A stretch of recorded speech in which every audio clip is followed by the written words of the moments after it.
buterevu nkwaniriza nnyo munange yakatwegatako ku STV era nga njagala kulamusaako nti wasuzeyo otya nno byonna gy'osinzira okuba ng'olaba STV. Olunaku olwaleero wabba lwakubiri ennaku z'omwezi 24 omwezi ogw'Ekumi omwaka 2020. Amaanyi nze Simon Chris Makanga era nga olunaku olwo tuba tuyingiddewo ne pulogulaamu yo eŋŋanzi STV The Sharp Talk n'omukukunavu Joseph Tamale Mirundi mutabani wa Mole n'amatovu ne Yowana Mirundi. Yes. Yowana Mirundi. Yowana Mirundi. Nabagamba nti mwagala ngai. Nze bamuyita Mirundi. Kyatawange Yowana Mirundi. Lwaki bamina togitumye Mirundi? Bonna iba Mirundi. Anti successful name.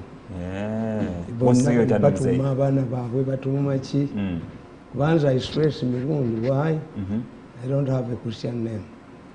Ate Joseph. Joseph is a nickname. Natoka mu P6, P7. Nibaga nti okola ebigezo, you must have a Christian name. Nibakuwalira Joseph. Nerwanira mu church nebafaze kiko n'enfuluma. Kwa alikuwa myaka emeka. I apologize, I came late purposely. I had a night prayer session in my church. Church chevi. Now Saba. I'm the chief priest. The Saba mu church. Ogambeni abenkumye sada. I have my church. I was born 120 miles from Kampala. I went for consultations. Prayer session, night prayer session. This is going to be a very different program. And I want to borrow 10 minutes to make a personal statement. Please go on. Go on. Decision making in politics is a whole chapter. When do you make a decision? In politics. A decision is determined by what you want to achieve. All decisions must be purposeful. A decision must put in a picture the past and the future. A decision must be determined by your past and the future. So when I make a decision, I consider all of these factors. Decision yange eri ku bintu bisatu. I went through 3 things this week. One of the rioters. Okay. Rioters, although they have many vehicles, I don't drive. I went to the driving school, learned driving, but I don't drive. Why? But on that day of the rioters, I don't know what possessed me. I drove myself from Kampala to my home. 120 kilometers? Yes. Without security. And nobody knew. Now what surprised me, bana abaana bali balina communication system. Abagali bekalakazi. Buyita ku road block ene yawo for communicating. My vehicle was never attacked. Ebya Museveni byennyini nga buli wentuuka bagakukuba ba mafias. This is a lesson to the mafias. Nawulidde nanga ng'agamba when was the police caught unaware? And it's not your responsibility. It's the responsibility of intelligence. Buganda riot zabakwata punch down. Wano mu Kampala abantu abajangako n'enjala ezayiro. Nkugambye nga bw'oyitawo oyina okukuba emizira gya Bobi Wine. Alaba basimuuzanga ebipande bya Bobi Wine. They had a communication network.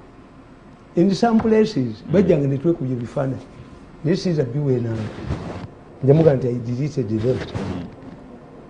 Nentuuka ewaffe. The most dreaded place was Nyendo. But because of their communication, bali bamaze okubabuulira nti emmotoka Mirundi yagirimu amayinja gayimirira. So it was a well-calculated demonstration all over the country. Bano bwe baba basaaga bali abaana omanyi mbagamba nayogera ku Bobi Wine naye mbaga nti Bobi Wine a government, the presidency is like a beautiful woman who works in a bar. Men of substitute and sense fear her until the border man who is aggressive floor her. Tebakitegera. Bw'olabayo abalina amagezi mutwe abavuganya Museveni obwa pulezidenti bulinga mukazi mulungi akola mu bbaala abasajja abalina amagezi bamudduka bw'omukwana toddamu nakubeerawo yewa bodaboda mukwata mu kiwato very aggressive this is a movement alabamudduka bagamba this is what I wrote about Bobi Wine. The president is like a beautiful woman in a bar. Men of sense read her. And the time, ali aggressive. Yes. Naje namutwala. Yes. Tyson yakuba abantu bonna. Yamukuba yali anino. Yamukwata awedemu. Brazil yatwali World Cup emirundi emeka. Bajikuba kati. So the time is important. Tutandike? No. Ekyokubiri, yesterday I was stuck in a jam. I was in my Mercedes Benz. Naye ababoda nga bagala kugisindika. Many government officials are in hiding. Otukubira ba mafia. Otukubira ba mafia. Is another verdict from the public. They had to hide all government vehicles. Which means if you hide a government vehicle, you are hiding yourself. What are you fearing? That's a good observation. Atembagamba, when a baby kicks a door open in the presence of a notorious village thief, he will not have come with a hammer. I think it is going to be enough. If people like a Bobi Wine can shake the country, you will see your people. Anti-batigidi. Kinyenyezekaako. Nenga kinyenyezekaako ng'abantu anamu bakamumeka bamaze okufa. Yes. Throughout the country. Bali abaana bwe babadde bakola. Era police bayina zino sente ze baawasa bayiba district officers. The police must be equipped. Kubanga enfuna kayaani district bayina kabangali bbiri. Kakati bano abaana bookya wano na wano na wano. You can follow into an ambush. Kitegeeza kabangali zina gendera mu groups. In future, say them call zibba. A single kabangali comes, clears the way. But in a begari, Amaduka Magali, I found one shop open in Inyendo. Yaliamuchara and Katunda spare. One Magali. Yes, Matongo. Baja never clearing and never gained. 20 presents. Kayula had this spread the police, so these people can force you if you don't have money power. Never done groups in the Kabanga in the Vajikuba. Anti Jim, Nikiri and the Kuba, again they will Boniva down the Babios. And these were new tires. Jabayocha. Emipira Jabadimipia. Jabayisa Makubo. Nabagamba. Tikita tabubamu kwa atanti aina pisto ya Gaddafi airaft. Nimbaga nti if you find use the condoms kumufatisha kwa mwana au kumutoa kwa mwana wewe myaka ina yabazi kosa ku mama. Hapana. Kitegeeza there is an intruder, you are lucky. Ti omukazi yabulidwa condom wazitereka. Ngoli agenzi. Who bought these new tires? Must be a rich man. New tires to ban. So literally ogulinga agamba nti riot eno yabadde facilitated. Yes. Kakati ekyokubiri. The same week I was poisoned. I used expensive drugs. And they are plotting to use chair poison. I know them. You were poisoned? That is serious. I survived on expensive drugs. How did you get poisoned? 5 times. That's not a story. They can do anything. If somebody can behead a kid, but dark. These are not human beings. These were bodyguards of Satan. They defected to us. When we are dealing with humans, these are not human beings. Kakati, I survived on expensive drugs. Naye, waliwo a senior police officer. Namuweereza message. Namugamba nti I've run out of drugs. We cannot allow you to die. They sent 10 million. For your drugs? We cannot allow you to do what? To die. A police officer? We cannot allow you to do what? To die. You are doing a very commendable job to this government. This is a verdict from a senior police officer who enforces law and order, and the same verdict from who serves the government? The so-called hooligans. It means a lot. The third one, I saw my reading tormentors being humbled. I was watching them on Sunday. Didn't I tell you? Nti mbadde ku byuma byange nenda ba meeting. Omusajja omwali abakyala babiri. Abakyala. Omusajja bamubba $20 million from his accounts abroad because he has limitations in travel. When I saw my tormentators being humbled, it was and we are forced to write handwritten apologies for stealing this man. It was victory for yourself. Yes. I danced. I went back in my small local church. I have a big church in the village and I have a small. When you come to my home, they will tell you, "Alimu church." Osawa. Nesawa. The neighbors. It was a Katumbo Charlie Mulamu was surviving Zobutwa. The Uganda have a proverb that if you follow somebody, you don't bite him. No, this is your freedom. This is your victory. To you. To me. Mbalabyeko nenda omusajja omugaggafu ge ng'abagamba you can even hire hitmen babatte ku ssente zange. I have copies of their handwritten apologies where they have surrendered their buildings. Nanyenye omutwe ne kajuga abantu. Let anybody undermine any of my programs on TV and radio. You will send my money in Kamwenge. I'm capable of doing it. Wow. The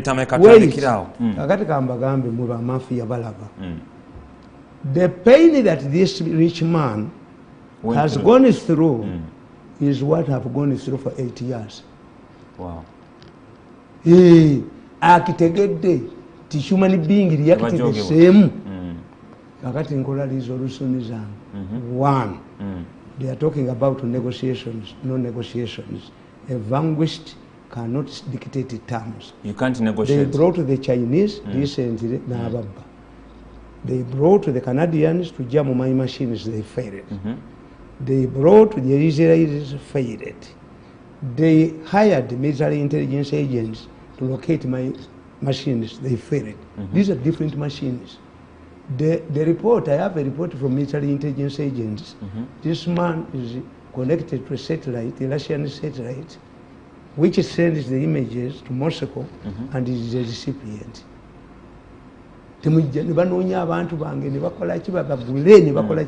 For 8 years they failed to get the machines. A victory, another victory against them. No negotiations. They are talking, you see the professor.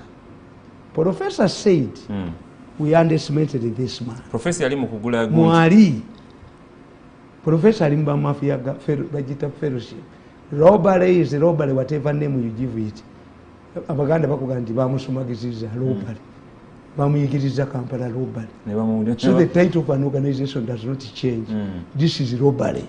And robbery in government institutions, they don't spare anything. The Italian mafia has developed Italy to the 70s. These ones are crippling the country. So one, the professor said, this is the political career. Yes, this is diseased.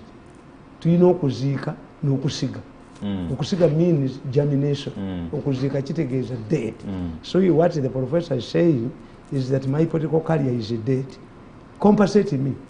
They have agreed on compensation. That we should sit with him. No. A vanquished cannot dictate terms. Calculate my compensation adequately. Why I never work in this government again. As he says that my career is deceased, like Jesus, it will resurrect in another government. In the future. Maybe that will by the way. So, your compensation, I directed them where they should put the compensation. It is not a buy-off, because a buy-off means I would stop, I would surrender my machines to them, that I should, they even offered me money to give the president false information. Really? Because they had captured all of the intelligence. How can I go and buy expired drugs to my sick father? From high, the mafia gang contains who is who in government. Very powerful people. At one time they resorted to Zoom. My mother body contains 1 million people. Any of those 1 million people who makes a meeting, it reports. It captures it automatically. Really? Yes. And I never surrender it to anybody because it was not bought using government money. Ask the president. That's a big story to investigate. Resolutions. How you got it? Compensate me adequately because we shall never work together. Negotiations are completely out. They know where to put the compensation. They know where to put the compensation. Adequately. How much money have they used in and you're not willing to surrender? Upon. You see, public trust is like a virginity. You lose it once. Why do you think that this man who was abusing Museveni everywhere is now moving with a pistol? It means you are no longer useful to the president because the president was interested. Anybody would be. How can you? I'm a general with 50,000 rebels. You surrender alone? It means the war will continue. You leave the air occupies the space. They must compensate me unconditionally. 2, they must stop stealing. Let them transform, as the president advises them, transform your mafia gang into a think tank. But at times, transforming is not easy. It was done by Italian Communist Party. How possible can it be done? Gorbachev tried to reform the Communist Party, failed. The Soviet Union collapsed. But in Italy, the largest Communist Party was in Italy.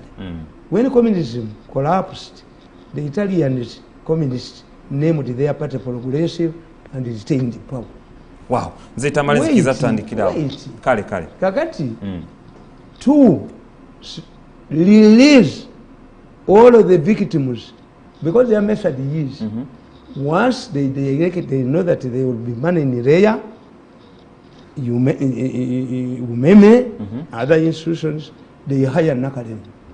They unleash their mercenary media. They admit.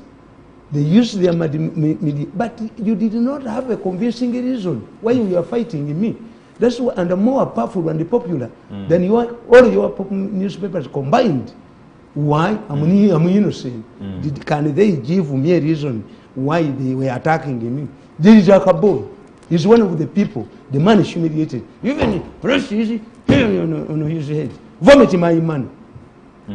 If I want to destroy that boy, let him try to undermine any of my programs. I hear they are trying to intimidate in Boga. Let that boy continue his practice of intimidating people. I will release 2 creeps, which will destroy him completely. So release victims like a nursery, apologize to people like Rukwago, you humiliated to get money. They humiliated Rukwago, put him using Aklo. They had captured all state institutions. So that's the second one. Finally, I want to tell you the professor is a professor of psychology. Are they watching? Yes. They follow me. Okay. Like a grasshoppers follow light. Like a locust follow light. That's how they follow you? Yes. Okay. They follow me. Because now they're on my mercy. All of the technology is failed. I rape them like a naked woman. So that's too much. I rape them like a naked woman. That's too much. Don't struggle. Finally, professor of psychology njagala mumubuulire. Nafuna incident nga tukyali baana bato nawe wakola kuzomba tutta obunyonyi as if there was no means. Twakozesanga mipiira gyaki mipiira gy'eggaali emikadde. Kakati nga twakolanga butida kati bwe twasala mu mupiira ne tulekako ekitundu bwekiti nga kiwanvu mu ddiiro asinga oba twabulira maama nga ajja ne tudduka. Kakati when our mother came twakozesanga tadova. We had no light at that time. Buganda yafiirwa leero line yali ina kuyita Masaka egende Kasese ne bagigamba mbu ab'Emmengo ne bagamba oli wait ettaka liba infertile. Amasanyalaze ne bagaleetangayo Mengo. Mengo had invested in UEB. Naye nga gali mu senta zaabwe zokka. Ne balimba Abaganda mu amasanyalaze bwe gabeera mu nnyumba. Abasajja batulizigwa. Abaganda ne bagana amasanyalaze nga bo bagenda. That's why at independence omukolo gwali e Mengo dinner amasanyalaze gaavaako. Yes, at independence. Yes, at independence. Abemengo bakusinga oyo omulangira w'Kent.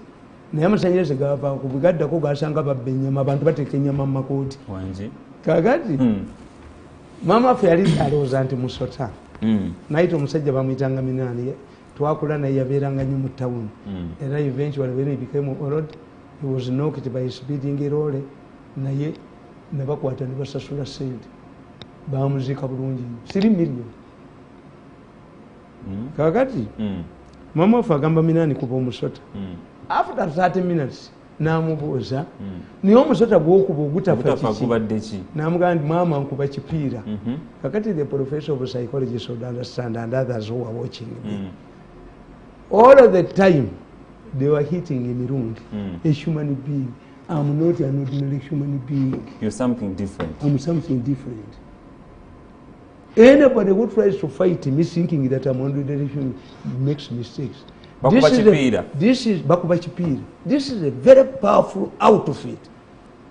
The Americans got a lot of information on Zoom, because Zoom at night you could hear all the powerful people.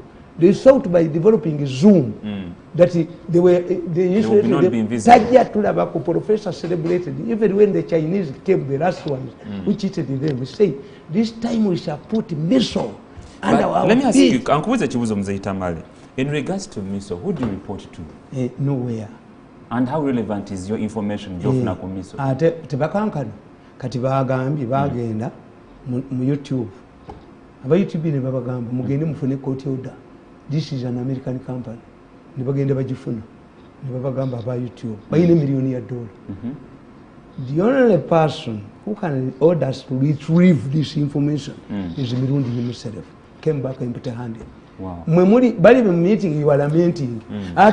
Yes, you used the book and you used an extended media. Ate bakoze ensobi ono omugagga bwe bamubbiye Dubai Kuala Lumpur Philippines e Manila kakati ate bagagga banna balina sente basabye bank statements sai every account yavuddeko bank statement egirina mulinyeyo mulabe mulinyeyo mulabe mujeko that's the demand kakati nkugamba nti they fight. You cannot fight me. I'm not an ordinary person.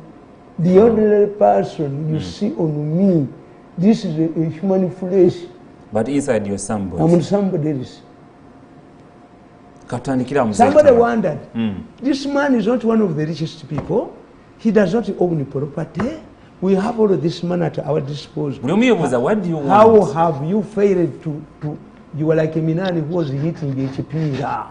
I'm not a human being. Ran it from professor of psychology. Singasi chibadde tradition yange ndisobola basinkana. We can only meet in a mass grave. We can only meet in a police cell, a prison cell. We can only meet on a flight, which I cannot forego. We can only meet on a road, at a road below. Narigeze ne muganda kankwambulire mwengo yotegere. You are not fighting a human being. Wow. So stop fighting me. Stop fighting me. If I hear anybody that since nkutuma nkubba since nabadde ngobba mukama wenga akuteka ko jango butu kumutwe undermine me again, you will see a lunatic in Kamwing. Those are my resolutions. Tandike neche nakunti echinebaza katwanti wa surviving zobutwa. I have survived 5 times kati babadde baze ku chair poison tintule ku ntebe through the annals. What crime have I committed to you? If I'm wrong, if I'm a madman, how come that you are reforming from stealing government money to, and when you don't transform and you take your abusuma to that new outfit of what a think tank, I will again demolish you. Wow. kuyakatwegatako munange kanyongera okwaniriza ku STV no reconciliation no surrender. Simon Christmas kanyera katandike neze mboze zabadde week ewedde onawo otwana n'omukuku naye olunaku olwokusatu mukulu Robert Kyagulanyi Ssentamu era nga ye president wa NUP ekibiina ekito ekyasinza obutwano mu ggwanga yakwatibwa saidi ze yeeruuka mukuku navaagizaako kyogera ebyaddako kwali kwekalakaasa Uganda yonna kuba ebitundu bya Uganda ebisinga. Yes, wenjagala tutandikire Mzee Tamale. What is our take home from these riots? Let me tell you. And what did we learn? There are 3 issues. Only 3 issues. One, Nakugandi Museveni is a myth. These people, bobanga tutegedde virus bwekwata. Dr. Mwanje, I'm developing a virus. You should lie. You should lie your head in shame. How can you develop a vaccine when you cannot produce a syringe? But I think we should give them the benefit of doubt. Any disease, if you don't know how you contract it, you cannot provide a cure. Politics is like a medicine. Museveni's opponents have failed, including his close friends, don't understand Museveni. Nakusomera ku what bitize ti Museveni ro kusifa. Museveni is a patient man. Museveni uses reverse psychology. Reverse psychology operates on 2 principles. One, reverse psychology nkutega ekintu noloza nti gwokifuna muganze nkifuna. Wow. It requires a highly genius person. That's how he operates. Kakati, how does Museveni operate? How does he defeat his opponents? Because he looks far and he does not change his goal, objectives. He can change the methodology, but the objective remains the same. Kakati bano chebatamanyi nti balinga bana basajja badde banoonyesa abakuba ekipiira. Parliament enacted a law that merged the old election law that gave people freedom to canvass support with the Health Act by Parliament. But when he sits in the Parliament, Museveni does not sit in the Parliament. With the Reuters, we shall write about Nankabirwa as a person who destroyed this party NRM. There is a new law. When Museveni is fighting his enemies, he refers them to the relevant institutions. Like he does when it causes trouble, you could hold the other military people, you go to the court martial. When he was civilian, there must be an already existing law. Reverse psychology. That's why Museveni has problems with the police. So how would you relate that to the police? Does not have a police marshal. They only have a disciplinary committee, which is toothless. Kati Museveni mkwatako kakati bakola etteeka ba Bobi Wine mu parliament which curtailed freedoms of addressing rallies. Bobi yini be bali kolanga tateyo nerita teri rallies. Kakati bache bakola ba mafia batula mu meeting yaabwe bagamba nti Museveni atukozeseza written apology handwritten like this man force these rascals obujozi jozo bonakana yakali nyeko mutogo vomit my man n'entwe yako n'obusuma bwako bwonna ninga SSM bakoze agreement ebizimbe ebimuwadde byonna byayina abadde ayina kyazimba kuno n'okugamba ojja kwekya kaloli ekongo mulenzi gwe bwotalivaako you end up ng'oli ku mikimu gya kaloli ekongo n'enkimu ebizimbe yabitutte. Kakati nkugamba tiba Bobi Wine bazanyira ku Museveni naye ng'etteeka yalikola dda. Museveni is only undoing nti abantu tebabimanya. Naye ate kuno bambadde bamukwatidde lwa kumenya ki biragiro bya Ministry of Health. Anti wulira anti lyetteeka lyerimu. You don't address public rallies. Restrict yourself to 200 people. Kakati Bobi Wine kyataategeera nti bamafia ba Museveni nga bwe nawandiika wano bagamba we must involve ourselves in the campaign.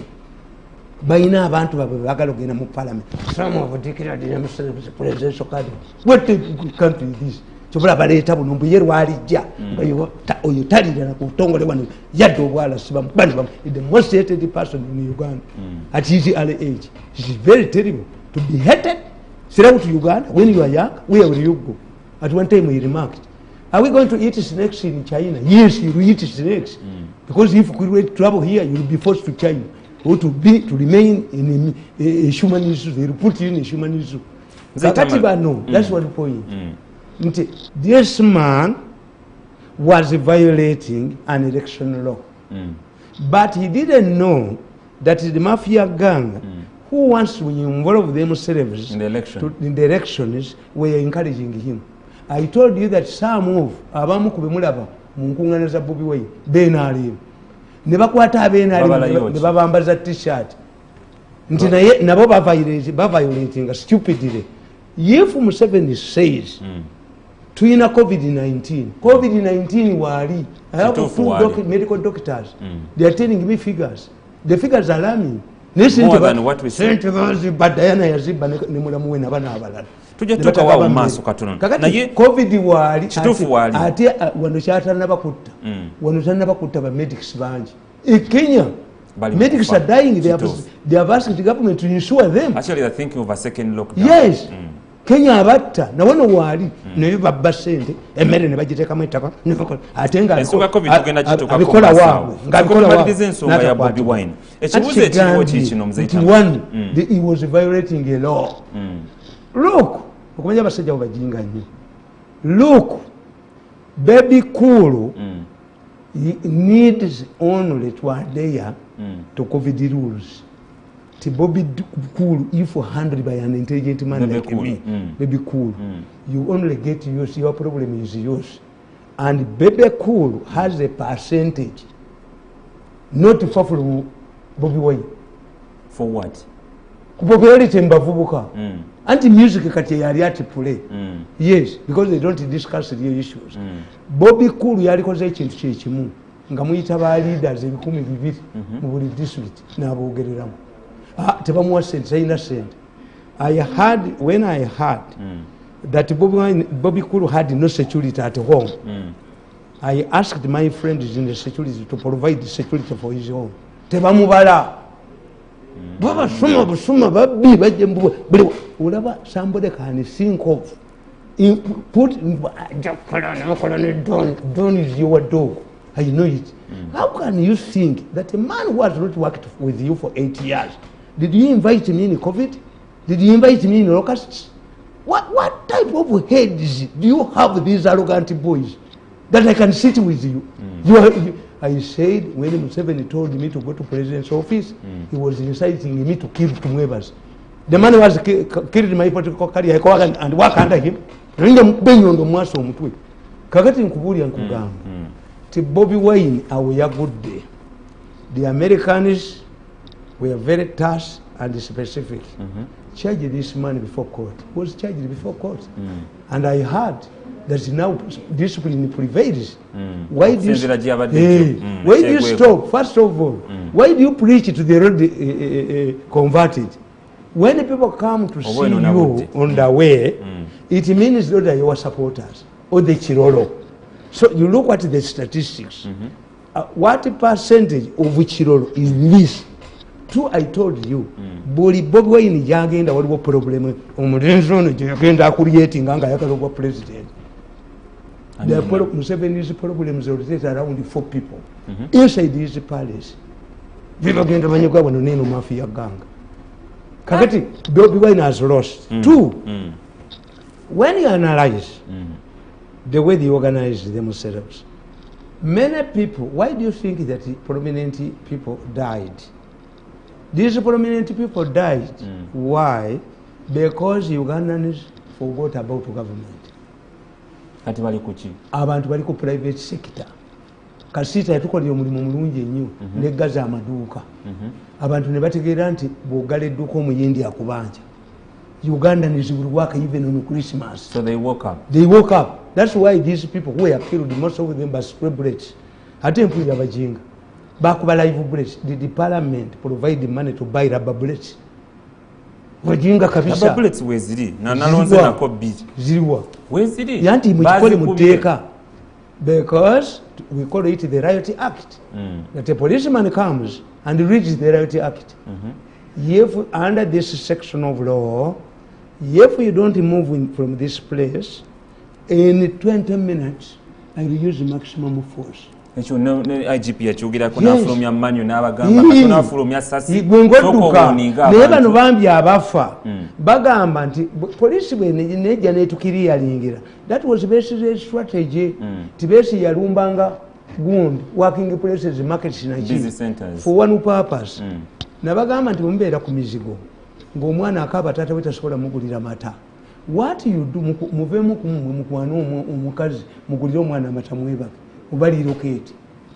Kakati the strategy is if Ugandans who are working in these working places see that the government cannot contain the rioters, they will join the rioters to overthrow a weak government. This is strategy. That's why they take it. 3 intelligence stakeholder. I know Besigye. Look at the character of Besigye. Whenever there is a big function in Uganda, Besigye finds excuses to stage strikes. Yes. Besigye, President Museveni yasweyalinga baali President bamugambye Entebbe nti Kenya Airways eganye okuleeta Besigye. N'abaga nti lwaki? Nti anti waliwo emikolo wano. Museveni n'abagamba we fought for freedom. That Uganda has remained in Kenya because we have functions here.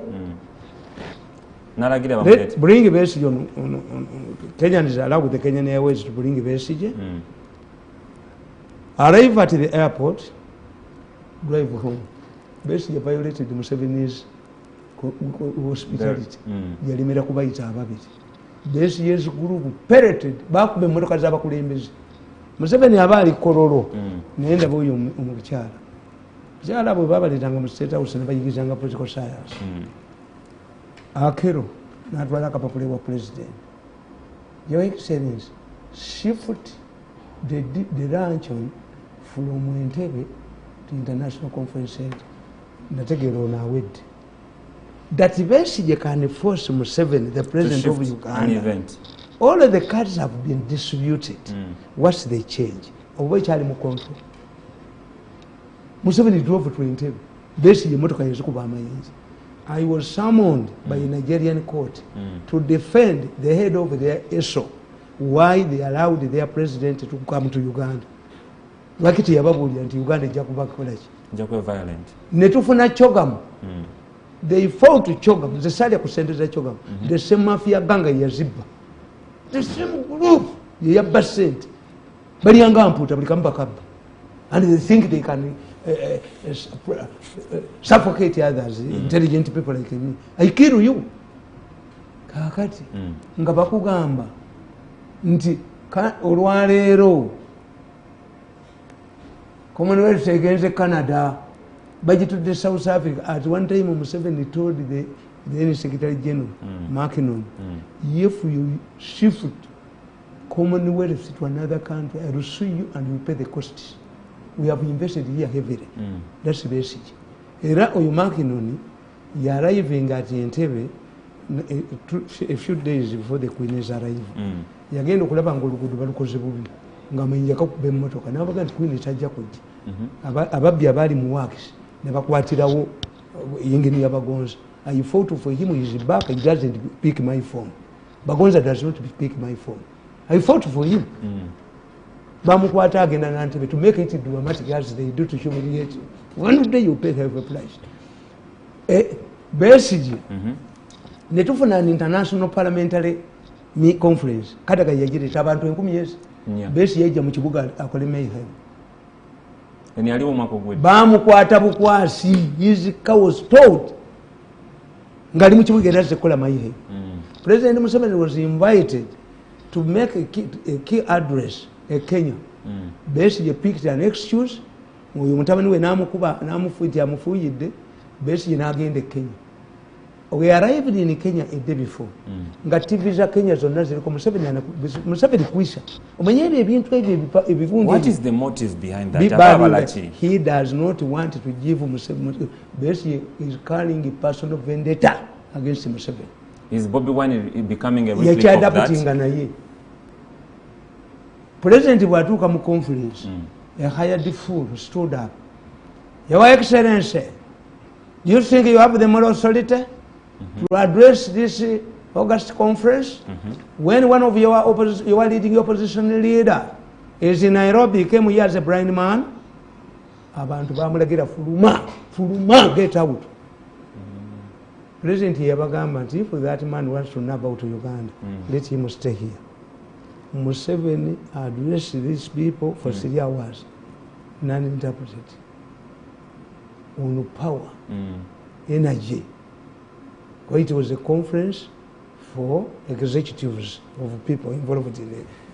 Basically, Museveni bambuza, will you have time to go and visit Besigye in the hospital?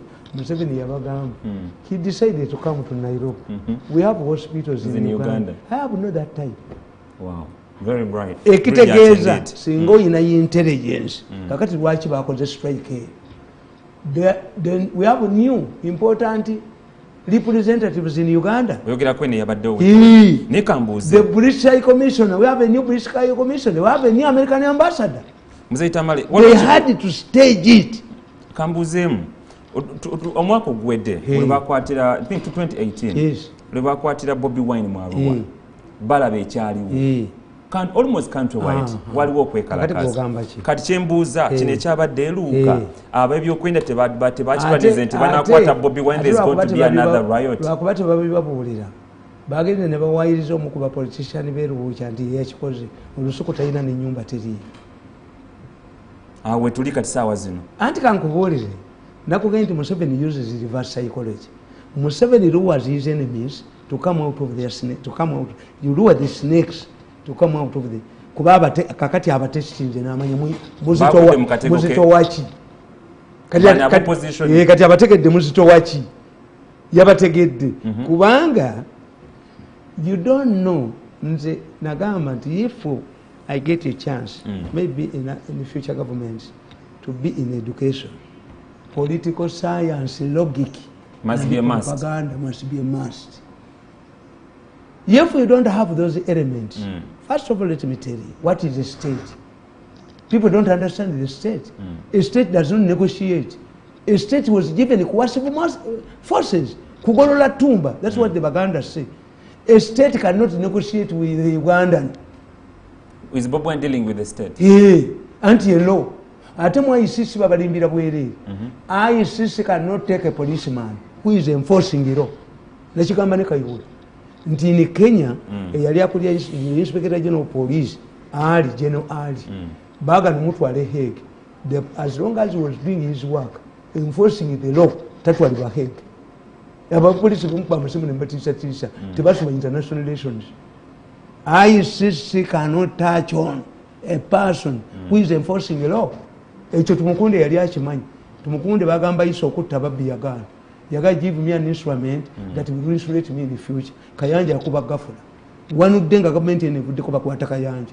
Wanudde nga government evuddeko bakwata oyo command of land forces. Eyakuba olubiri lwa Mumbere. Abantu bonna basayinzaawe ye yavayo mu Nasambulia gwe. Because of his limited knowledge. That's why omuntu yabadde ambuuza naye gwe lwaki tobikola ebyo bano abakalakala ne muntu ne mugamu educated.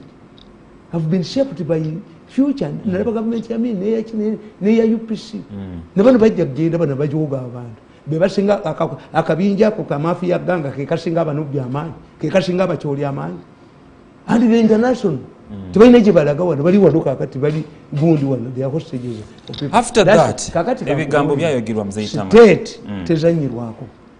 If there emerges a person who is more powerful than a state, then the state has seized it. Omuntu omu bw'abeera ng'alina neba group nga gasinga ga state nga you flout state rules kati ebe ewambiddwa kuba state must control its borders, a state must be a monopoly on violence, a state must establish law and order. Matugamba nti omwana tasitama ku mmere kataata we waali naye tadoba olulagala bwe lwakubanga tadoba nga tusitamako naye eddeko ogisitameko eya mirundi entebe ye yali emu nemmeeza nga yaliira ku mmeeza yekka akusange ng'ogituddemu okwate ku mikalabanda gye. Yes, that's a state. Akati mulo okuba temutegeera state mulowooza nti state negoseeka mbabuuli mwe temutegeera nabaga nti ekyuma once a state is threatened, ate nuclear weapons zaki nuclear weapons, countries are allowed to use nuclear weapons. Olinga kakatiriza ebigambo bya Minister wa Security. He's honest. If I read the Riot Act and you don't go, have you ever seen Riot police escorting Bagole? Yes. Once you see the Riot police, once you see military police, in the political logic they tell you, once you see the military on the street, the situation has gone beyond the logic. Run away. So police have once you see military police. To what extent is the military police supposed to come out? Anti-irasizoti y'eggwanga. Police bakwata na bugu. Abatraffic tebalina mundu mbakuba empi. Kati once you see the military patrolling the streets, martial law, kati muli kumateeka ka ntalo. Kufana kuona. Akatali declared. A sensible man run away. Kakati bano aba Uganda ekibi kyabwe president kyalina okuadressing. Ti abasajja bano baagala okukola. Nalebye bino abamonitor bye bafuba ebyobusiru. He did this to incite the population. Are people dying for the first time? Why you have not investigated all of this? But does it make sense? Okulaba nti about 45 people baffled in the name of fighting COVID. Let me tell you. Mzee Tamale, how do you explain that? Kankubuli mutumanyi military science. A commander can sacrifice 3,000 soldiers to retrieve the bodies of 4 bodies. Why? It's an assurance to the soldiers that even if I die, eruwereyo abo basale bagenda ne batega amaje goboti balinga 7 nga batambula bajja babagolo kandi bakola kati ne bayingira munda ate ne badde emabega bannaabo ne bagenda kakati abajasi boboti batuka wali wakasaawo nabo ne baddaawo ne barestinga ne babakuba nga 7 ndowooza kwawonako ebyo 2 days later ogole yayungula abalala nga 10,000 to retrieve their bodies. That's military. Wow. Kakati gwe kyenkubuuza, are we dying for the first time? Of course. 10 Baganda boys who were trying to prevent Museveni to okumukuba amayinja egundi were killed by unknown gunmen. 10 at Kasubi. And the shameless Mengo leaders went to Museveni and got money. Have they ever organized a requiem mass for these boys? Sebagala Wizimabiche went to UNEB. A person whose wife has never been pregnant takes you to a hospital ward to get a baby and you quarrel with the doctors. My wife has delivered. Sebagala confessed, I never went to school. 10 Baganda boys died. Sebagala defied the traffic rules. Emotoka ya lole ne basabalire busa again. How many died? 10 Baganda boys mugambo mbu abaganda basinga abasoga amagezi sikirabangako kubanga abaganda 10 abali beera oluguudo nga bava Buganda bayita mabira batuuke ejjinja kuba besi yagenda jinja the following day we are no basoga bali mukwera luguudo tiwali basoga babeeri musinkane mu mabira emmotoka yabasaabala yatta 10 beera luguudo besiyirwa n'agenda mu enkya kuba tewali wakapande kalaga kiriyo abakola. So chogeza ogamanyi twebeereremu. Yes, this is the first thing I did. Rescue mission. America emala kunoonya ba citizen baayo. Nagenda kukima mwana wange ne mujjayo. Namugalira mu gate yasiba wakanga nkoko. Oyo wa Bobi Wine? Gwe nasooka okujjayo. Mukuyoka lakasa kuno. Kuba bayinza mumuforcinga into ebyobusiru ebyo. Netubeera haunted n'omuzimu omusiru. kakati state mbadde nkubuulira negamba nti omusajja omusitadinganga waliwo omusajja akwata mukazi we n'omusajja n'amukubira essimu akubye nti ebyo biwedde naye eriyo omusajja ng'omukazi tadda kakati mutunuulire nabagamba nti ekyuma bwe kigaaya amayinja osibira ku bulo kyembaga nti temanyi Museveni ekyuma kisibye tinyefunza ku mpingu ekyuma nekisiba tumukunde ku mpingu osibira ku Bobi Wine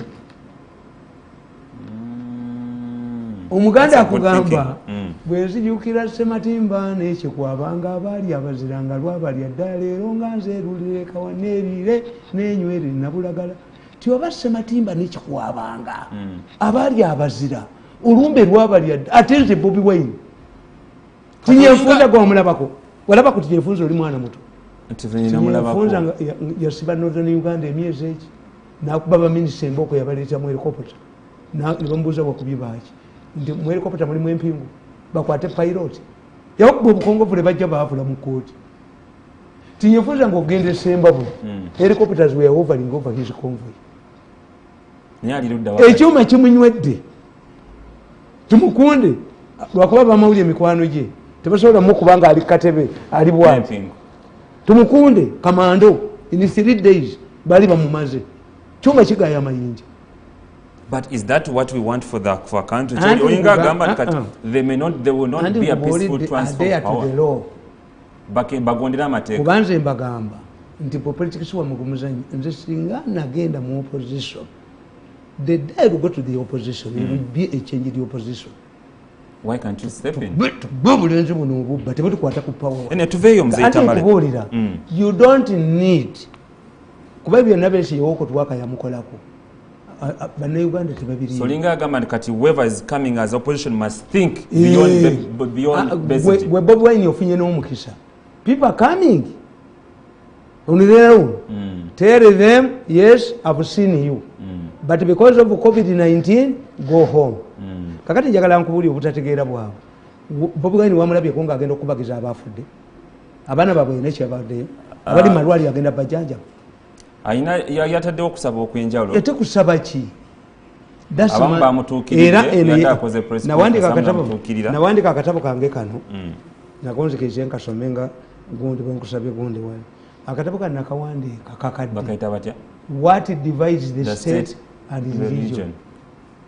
I address this issue where I'm seeing religious leaders and the tradition, the excited Mayega meandering into what he doesn't know. Religious leaders, I wrote about a book to guide them. I say, where religious leaders lead the changes, not every religious leader can lead the changes, can speak and people listen to him. Their opinion leaders. Church bakoli mireri wali mu mwagitunda. Their opinion leaders. Mulamuzi n'ababuuza nti church nti Nze Tamale. Gwoli akazimba ayogera. Yavuddeyo n'avumirira ekyabaddewo. Nze mu Christianity abengulu wazi yonna sibamanyi. Luwalira mu respectinga yajja mu hambo n'atulya demolition n'agenda. Wano mu Ndeeba. Mu Catholic Church I respect Lwanga. Ziwa. Naye amagandula agamu gasigalamu bwewuba ng'obwaffe ate nabo buli emmere nabo bali nobuffe gitubulya ati religious leader nabagamba ti where religious leaders lead change. Cardinal Sin was a son of immigrant parents who settled in the Philippines in the 40s. In spite of his foreign ancestry, however, Sin joined a seminary and later was ordained cardinal. By the time Sin became cardinal and Archbishop of Manila, Philippines, was under dictator Ferdinand Marcos. This was a time when the Cold War was coming to an end and the importance of dictators like Mobutu and Marcos to America was declining. The United States had established military bases in the Philippines. The Philippines were opposed to turning their country into a garrison. However, the American strategists wanted to maintain Marcos in power in spite of questionable democratic credentials. With the democratic wave of the early 80s, Marcos became a victim. He lost the massive financial support from USA government. The opposition under Aquino was weak and fragmented. Aquino was forced into exile in USA. However, all of the opposition groups got united under Cardinal Sin, determined to overthrow Marcos. Marcos was forced to make reforms and to allow Aquino return to the Philippines. He was assassinated at Manila International Airport. His assassination triggered the spark of a massive mass reaction similar to the recent Arab revolutions witnessed recently. Marcos was besieged in the State House and soldiers joined the masses. His Air Force pilots bombed his State House compound, was saved by American Marines who whisked him from Manila to USA. However, he used massive financial resources. The popularity of Cardinal Sin soured for fighting, for uniting the opposition and the people against Marcos. So, Cardinal Sin yatazalibwa mu Philippines. Bakati bebakyala bukyazi. Cardinal Sin afuna amanyi, the most powerful cardinal, beba nsubuga, beba kabuma, abatalyanga ssente, abatalyanga. So bebayinza okuba esaazo ne boogera abantu ne bawulira. Musigaziriza luwalira na gundi oli. Kakati nkugamba nti the popularity of Cardinal Sin soured. However, when the Philippines decided to vote General Ramos and Joseph Estrada, the former commander and the gambler, under Marcos, Sin wanted to dictate to them who to vote. They rejected and opposed him strongly. The masses overwhelmingly voted Ramos and Joseph Estrada. Yabayamba okujjako Marcos. Naye bwe yayagala ate abafuge bamugamba ddayo mu ekereziya. Leave us alone. A religious leader has limits. A religious leader, all those organized groups must be arbiters, referees. You cannot condemn. Have you looked at the law? Nenkugamba. Also in Latin America, the old generation of bishops decided to compromise with the Latin American dictators for fear that the removal would surrender Latin America to the communists. Since the governments were financed by America, the opposition groups were getting funds from the communists. Like in the Philippines example above, the people refused to accept the Viceroy, and as a result, the church in Latin America split into two groups. The younger priests developed what came to be known as liberation theology. Abantu bagamba mu Latin America, the Catholic Church is split into two. Bonga bagamba nti bwe tujjako ba dictators. Communists bagenda kuwamba government. But even today, because the churches dined with the dictators, abalokole badidde Latin America. So kakati abayamba Catholic Church to survive, bali bearing from the Catholic Church, ne batekawo kye bayita liberation theology. So mzee Tamalinga gamba nti saawa zino abakulu papa Reverend Father LCD height olinga gamba abakulu benzikiriza mu kiseera kino they cannot say any word tebasobola anti balemeddwa ensonga era nkugamba wano ne nkugamba nti bannaddiini abo nabo balina ensonga zaabwe nakugamba nti bannaddiini balina ensonga zaabwe naye gavumenti tebayingirira. The religious leaders want to intervene. You should look at the problem impartially. What is causing trouble? What is causing trouble is that people have refused to adhere to the law. Chonyonyola abaganda batugamba never decide a case before involving your daughter without listening to Kalenzi. How much influence do they have here in you? Tebayina. Is exaggerated, Mingo is exaggerated. So abakulembeze b'ennono n'abenzikiriza mu kiseera kino twali bayinza kukola. Buganda Land Board egoba abantu mu ttaka Kiwalabe Male n'afumula abantu mu ttaka. Ono yafera abantu bonna n'agenda n'ayola ssente nga masere enkube gakuba. Do they have credibility? Is like your newspapers? Is there a newspaper that circulates 2,000 copies a day? More popular than Kasoke tuve ku nsonga ya riot katudde ku nsonga ya campaign mzee Tamale akadde katutwaliriza. Njagala nkubuulire. Antusigaze eddakiika nga 10 mzee Tamale ate n'ensonga nkulu. Bannaddiini bano mbagamba nammwe mulina ebizibu byammwe naye gavumenti tebayingirira. Bishop Bamuze baamukuba ebusoga ne bamupira mu kyaki nga tebaagala afuuka kibiso. Did the government come and condemn? It was a matter, a church matter. Bishop Sebuhinji bamutega empiso. Naye tulina banafuya nnyo to that extent. They still have powers. The Catholic Bishop of Kabale, Heriman, bamukubira mu ekereziya nga yamba RPF. weekend campaign zazzemu abali bagamba nti campaigns baziholtinze nga baagala kulaga solidarity kuba amateeka gagamba nti oli bw'aba akoseddwa kitegeeza naawe kiba kikwatako. Abamu ku abo abaali bayimiriza campaign zaabwe mwalimu Mugisha Muntu n'abalala. Weekend campaign zigenze mu maaso. Mugisha Muntu yavuddeyo n'ayogera ku kintu kya coalition ne General Henry Tumukunde. Naye kati twebuuza mu kaseera kano nga tutambuza ku weeks kati 3 eza campaigns Muzeeyi Tamale coalition ekyasobola okubeerawo. Let me tell you how some of these people bamanyi ekigenda mu maaso. Ban ba candidates Bobi Wine yalinga omwana gwe batuuzizza ku ntebe eriko Bobi. Bw'avaawo ekyabika. Two, if Bobi Wine is arrested and he is top, you hold it. Then you recognizing a Bobi Wine that is your de facto leader without negotiations. Bobi Wine does not need to negotiate with them. The few days on the campaign trade has exposed them. Abaina na abatayina. Yes, it's like a vomiting. So the moment you vomit, people will know. There is need for coalition. Two, when do we make a coalition? A coalition is made when you add up the votes divided between the candidates in the previous election, nemukizuula nga mwali mukuba omusajja ono. That's why. Singa bagatta oluwa 2016. Yes, bayina bumawuka 0-0-0-0. Kitegeeza your problem is not coalition. Two, can they form a unified campaign strategy? Tekisoboka. But it's tribalistic. Tebayina national issues. I admire one person. Mweyo group yaabwe.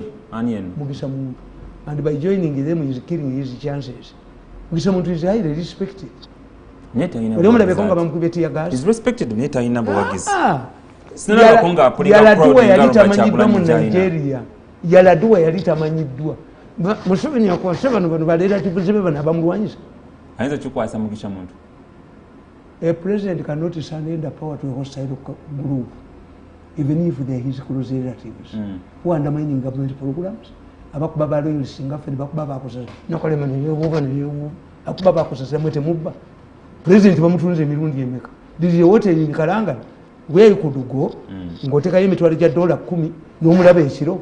Museveni is solid. Nakalema is saying it is we have a monopoly to sell Museveni, not you. That's why I don't respect Nakalema. Yes. Kakati nze nkugamba nti n'abaana bw'abaana bo batunuulira olonda mu baganda bo b'omusika. Museveni is interested in himself survival. Katonda amwadde ministries, amwadde visions. Alabe Gaddafi, alabe ku Mugabe. Who calls Mugabe trouble? Who calls his family? Mugabe, Comrade Mugabe kyobula tebamusiba bali banne.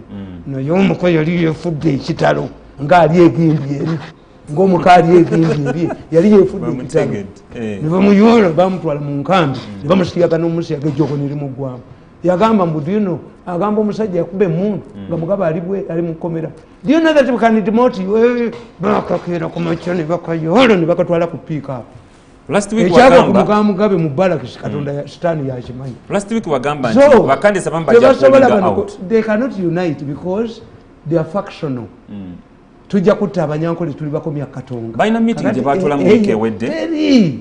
Nobody yagambye there should be something coming up. They can unite for one thing, to share European money. Kuba abazungu tebalina ssente COVID yazibamalako.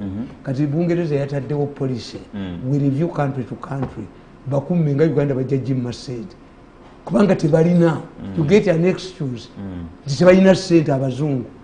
European Union is also in a crisis. Trump abalese bali isolated. So the good sente tewali. Ugandans cannot reunite politicians. We don't have issues that cut across. That can unite us. Tunoli ya kampeni ya Museveni. Abekaramuja bye bagala Buganda bye yagala. Hapana. Abeteso bye bagala bye bagala. Ati nze nsanyuka. Nti buli gyagenda bambulira bye nayogera. Nawandika akatabo kankali kakana. Akatabo kana nakawandika ngandaga tebigenda okuba Museveni mu kalulu. Factors that will affect Museveni 2021 polls. Yes, nakawandika ddi.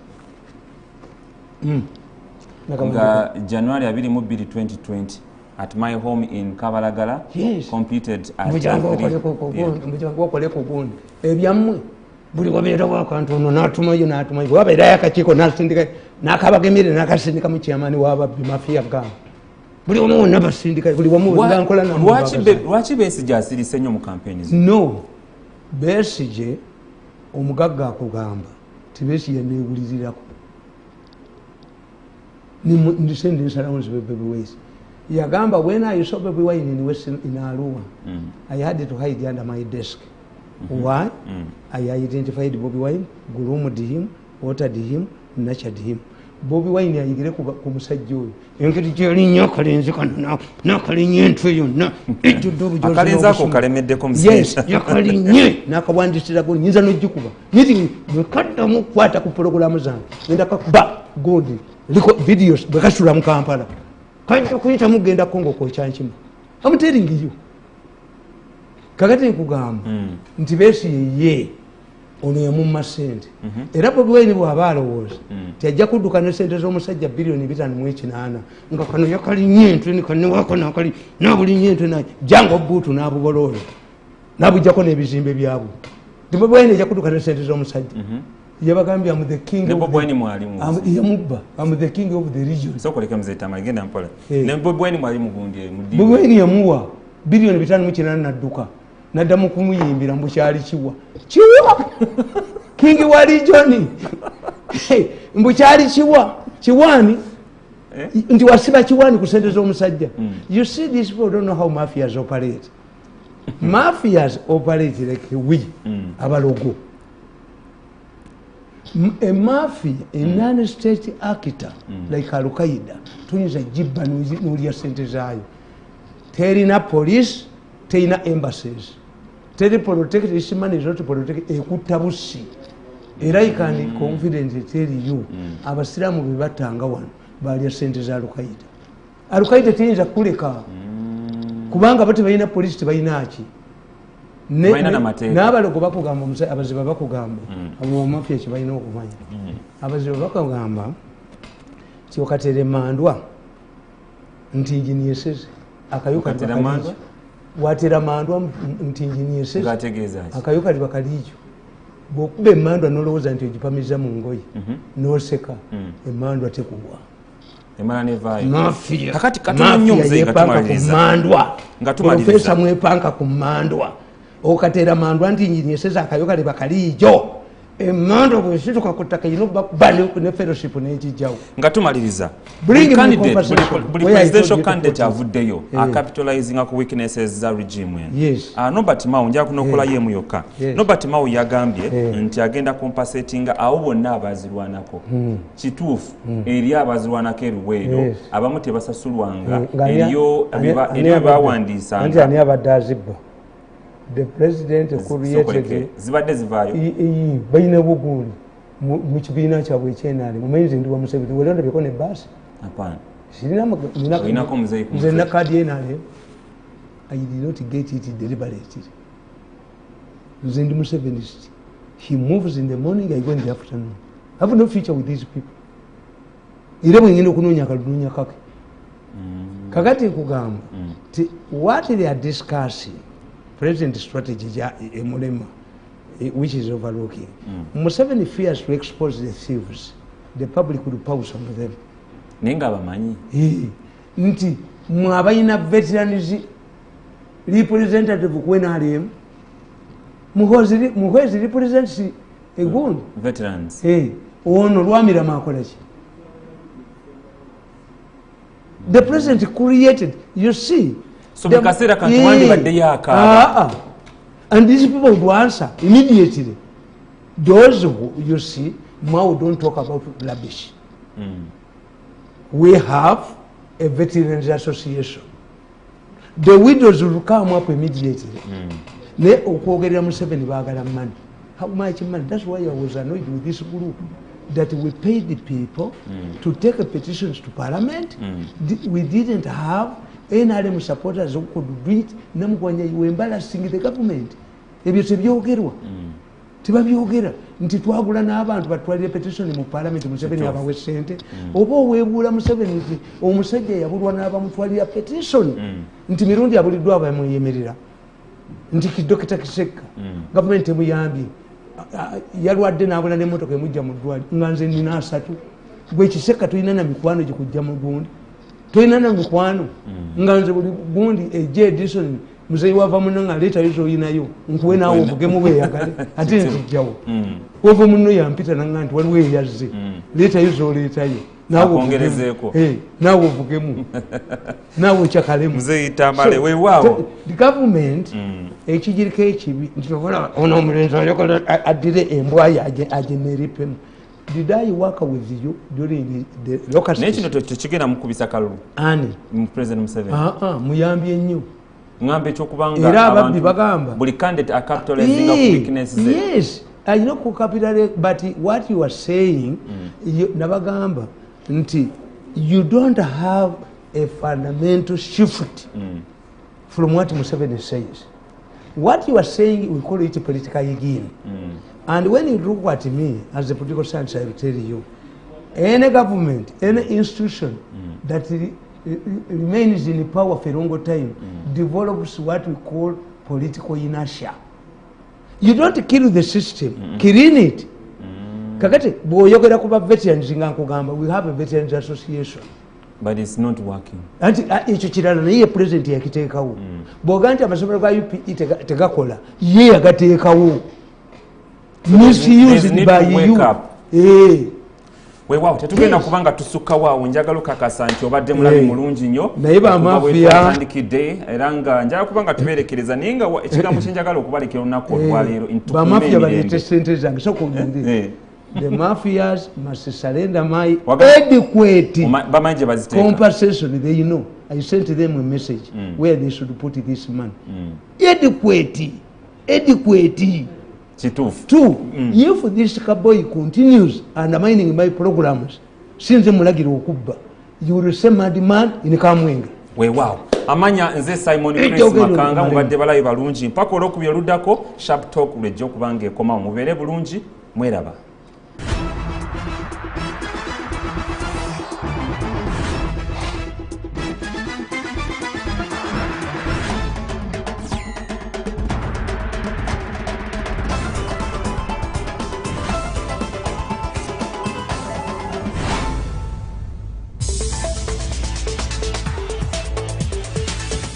Ebirowoozo by'owulidde mu puroguramu eno si bya STV abakozi baayo oba n'abagiddukanya wabula bya muntu ssekinnoomu. STV erungamizibwa ekitongole kya Uganda Communications Commission.